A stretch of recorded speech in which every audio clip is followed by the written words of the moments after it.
Moving straight to our next conversation, Mahatma Gandhi's statement says, and I quote, "Satisfaction lies in the effort, not in the attainment. Full effort is full victory." End of quote. Aptly captures the spirit of the just concluded Anambra State governorship election. After the poll victory, the Independent National Electoral Commission INEC has issued certificates of return to Governor Charles Soludo and his deputy Onyekachukwu Ibezim. Governor Soludo, who was the candidate of the All Progressives Grand Alliance APGA in the November 8 elections, emerged victorious, winning all 21 local government areas. Okay, gentlemen, INEC has presented the certificate of return to Governor Soludo and his deputy after the Anambra State election. But we were both here on Saturday. But let me come to you here.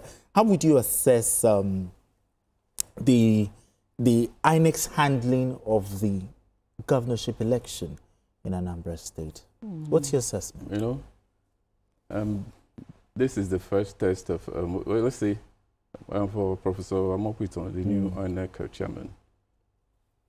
You know, Nigerians were waiting for the Anambra election to see the direction he will go. And I think I will give him a pass mark. I'll give him a pass mark because at least I learned that 99% of the election result was uploaded. Yeah, so, you see, what Nigerians want, I want to vote. Though I heard about vote buying and all that, but you cannot use that. Will you blame INEC for that? You know, you can't blame INEC. No, I'm just putting it, for instance. There are no crises, no ballot box. I didn't hear a story of any ballot box snatching and all that. I think we can take it from there. Anambra election, though I didn't want to pay attention initially because of some obvious reason, personal to me. Okay. Yeah, but the outcome was predictable. I would say because I think what actually happened is because of the new the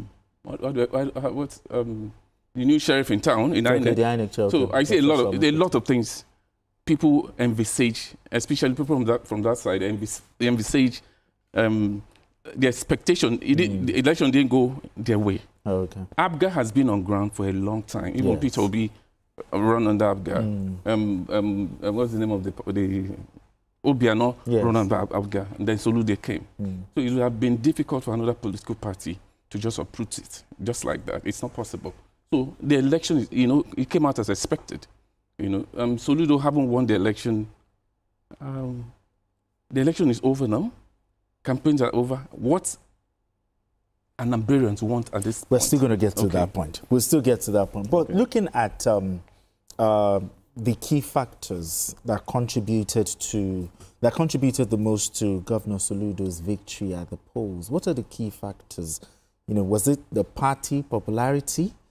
Was it the governor's personal track record or the campaign strategy? What were the key factors that contributed? I could even add more to the three. Oh, really? All the three worked. There was no opposition as far as I'm concerned.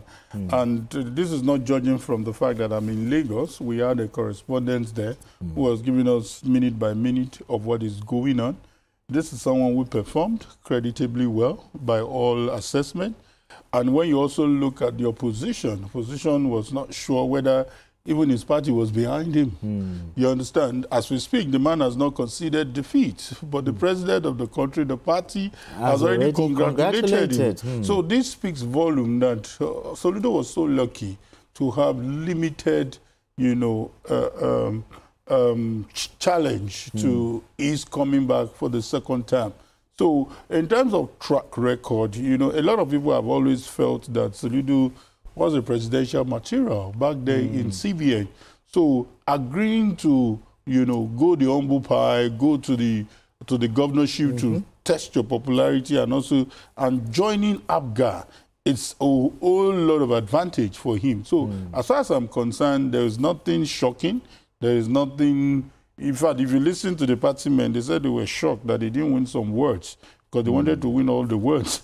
You know, so it was quite an easy run for APGA. So kudos to Soludo. Some of the opposition figures, they said they are going to, you know, contest this. They are going to go to court or, you know, challenge. I don't look like opposition figures. They said they are going to challenge it, you know.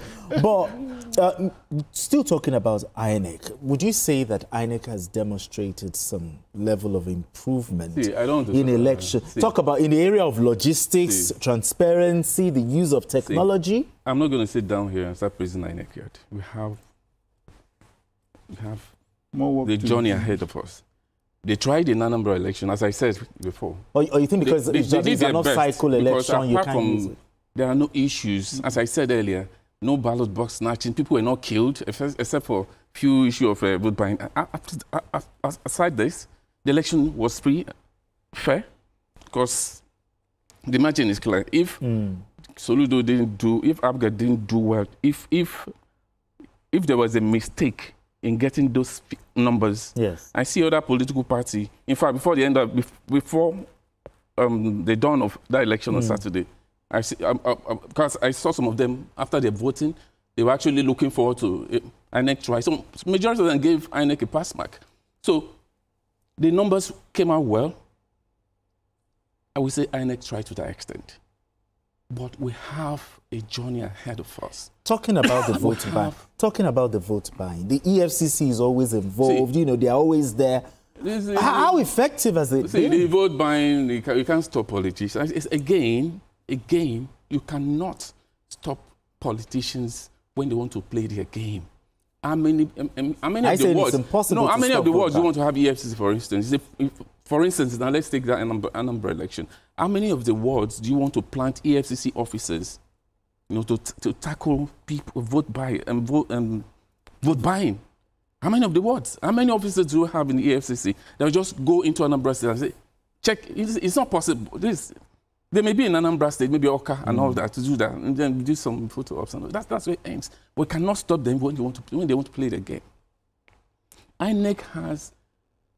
The election in Anambra has come and gone. They've done well. Then let's move on.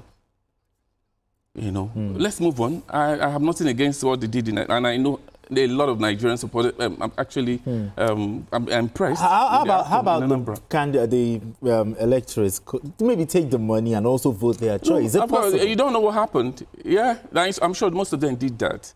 You cannot accept they are going to tell me where I'm going to cast my vote. Sometimes how many of them are going to do that? So you pay someone to vote for you. It's not. But I think it is something that should be. I think it is something that needs to be. But it needs to stop. Definitely, it needs to stop. But how are you going to stop it? It's going to be tough. We talk about it. It happens every election. Now, moving forward, the reward for hard work is more work. The governor's been re-elected. Says who?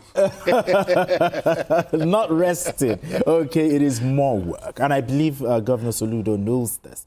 Now, for India Anambra, I know you have reporters in Anambra. You hear from them.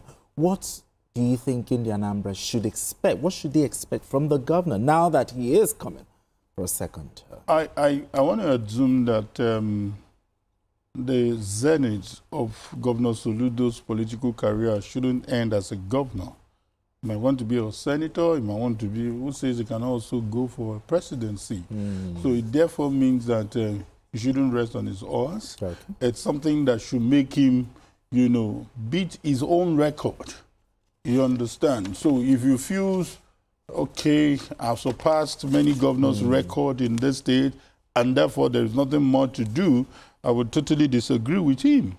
So there is a need for him to do a serious internal check and check his capability to do more. Why not become the best governor in Nigeria? You know, the governor talks about Silicon Valley. He wants to turn Anambra. So this is the time to match it with action. Absolutely. You need to look at how do I make Anambra, you know, the economic hub? You know, we've been hearing of, okay, different zones can become the Dubais of Nigeria. We can have 6 Dubai. I know he's very, very intellectual, but we are talking of practical, you know, assessment this time around. So I want to believe that it's just for him to talk to himself. You know, I'm not one of those people who hold people by their campaigns and their promises, because time has proven that it's very easy to talk. Talk is very cheap. Look at their resources before you. For example, now, many governors, I expect them to exceed their promises because the funds they are getting now is far more than what they were planning for. Yes. So if you are the thinking type and you begin to see upsurge in revenue and what is coming to you, you need to get back to the boardroom. You need to get back to the think tank and say, no, let me do something what people are giving back. Because it's all about Nigerians. Exactly. The money we are using for fuel has increased. Therefore, we are indirectly paying more taxes than we were paying before. So how do you make these people better? How do you make their lives better? That's how I expect office holders to think. So for me, it's not about what they promised during the campaign. Excuse me. There is more coming to you now, and there is more you can also make through your ingenuity. And that is the least I expect from the governor. So we are still in Anambra, okay, talking about the issue of Anambra. Some opposition members, they are yet to concede defeat, okay? Some holding press conferences saying that they are going to challenge this election. But what should the governor, how can the governor bring these persons together, you know, to the table to say election is over, let us move this state forward? How will you advise the governor? I will not advise the governor. I'm sure he knows what to do. The election, as I said earlier, is over. So what he needs to do now is to ensure that there's peace in the state and call all these people, but he will try his best. But I can assure you that some of them will take that litigation line. He will try his best to reach out to them, but you don't force him to do that. First and foremost, the losers supposed to call him to at least, let's start from there, congratulate him for his victory. Then maybe we start reasoning from there. It's not. But we don't really see that. We don't really see that. We don't do that in Nigeria. But if you come from the governor, for instance, if you don't, I won the election, you don't congratulate me, I will not reach out to you. I have a lot of people who work with me. If you reach out to me to congratulate me, I may reason it. That is why Nigerians... So in the interest of peace, let me call. I mean, you reach out to people who reach out to you. Because we know how they take this thing, the extent they take it to most times. So if you reach out to me, congratulate me, I may start seeing reason why maybe you can work with me. So it's not compulsory that I must reach out to everybody. If you reach out to me as the governor, I'll reach out to you for the interest of peace in the state and development and all that. But beyond that, what the governor needs to do now is to focus on the people, develop people-driven policies, because he has just 4 years to go. And if there are mistakes he made in the first tenure, if there are, this is the time to correct it. Focus on education, quality healthcare, housing, infrastructural development. Number one, security, especially in Anambra State, is key, than reaching out to politicians who feel aggrieved, because I know. So, but next week you start hearing, I'm going to court, I'm going to challenge. What he should be doing now is focusing on the people who gave him those votes. He can try, for the interest of truth, in the interest of peace, try and reach out to one or two. But as I said earlier, if you don't get to me, I don't get to you. I don't need you if you don't need me. I have a lot of issues, I want to look at. There are some deliverables that are important to the mass of the people of the state than few politicians who feel aggrieved. What if I reach out to them, they don't reach out to me? It has to be 50-50. If you show concern, I will definitely show concern, because I'm the winner anyway. But the issue of election litigation, should we expect more litigation, considering the fact that the governor won 21 out of 21? Okay, so maybe I should put it in right context, what I call right context. They didn't say they would challenge the governor. They said they will review the results. In other words, they still want to meet with the party agents across all the local governments and know what to do. So basically, I do not, quote me, I may be wrong, I do not see a case where the first runner from APC will go to court. Every other person who goes to court, probably, in my view, is a waste of time. Because the person who should even try to go to court is the closest rival. And in this case, the party at the national is already saying, congratulations, Mr. Soludo. Continue with your style of governance, whether it's a political settlement, but whatever it is, this is like beating you 7-0 and you're saying that the referee wasn't fair to you. That's my view. So for me, I do not see any issue with litigation. On the issue of extending the olive branch, so, you know, I think... do you agree with him? I totally agree with him, because it's a waste. It's like a political lingo. Why do I need to carry you along? In fact, I need you as opposition. I need you to put me on my toes. I need you to point out what I'm not doing right. Let it be constructive. Let's not be about noise making. Why must you be in the government that won? Go and work hard and see whether you will win the next election. Why must you, you know, in the name of Holy Branch? Please, that word looks completely overused and messed up. So for me, please, go back to your drawing board, go and plan for the next election if you think you must be the governor of Anambra State. Well, you know that phrase, be magnanimous in victory. Yes, don't show oppress grace, me. Don't, show humility. That's fine. You know, that's fine. But I don't. So if have they don't reach out to you, I don't have to extend. Please. Why would I reach out to them? I mean, it's not possible. Please go and get ready for another election. I thought leadership is about maturity. Yeah, you can reach out to me, but there's not not to maturity in that. If you reach out to me, I reach out to you. I mean, why would I reach out to you? You lose an election, have all the political parties, they fought you during the election. You can bring them together, but it has to be 50, it has to be reciprocal. I mean, first of all, you must call to congratulate. We don't do that in the part of the world. If you do that, then you can take it off from there. It's okay. Let me see. But not necessarily working in my, in my government. It's not possible. Just as he said. So they can play the role of opposition. It's important. Everybody can come into because you failed, which means that has been the whole idea from the from the moment you joined that race. If, for instance, I'm a governor, then I picked my opponent and make him a commissioner. I mean, for me, it's denigrating. It shouldn't happen. You should remain there. Checkmate me. I know I have something to give to my people. If I veer off, correct me. But coming inside to work with your, most of them are enemies anyway. I mean, why would you bring enemies so close? They showed it during the campaign. I don't think they are enemies because they said there are no enemies, no friends, only one interest. But you listen to them. No, you listen to them. You know, some of them, they go out of the way during campaigns. You see the word it's hard for me, if I find myself in that position, to just say, okay, the election is over. I have a lot of people who can do the job for me than bringing you in. For what? What kind of politics is that? Congratulations, thank you. We'll be friends, but, just watch me do my thing. That's the beauty for my of people. Democracy. Yeah, that's what matters to me, not for what?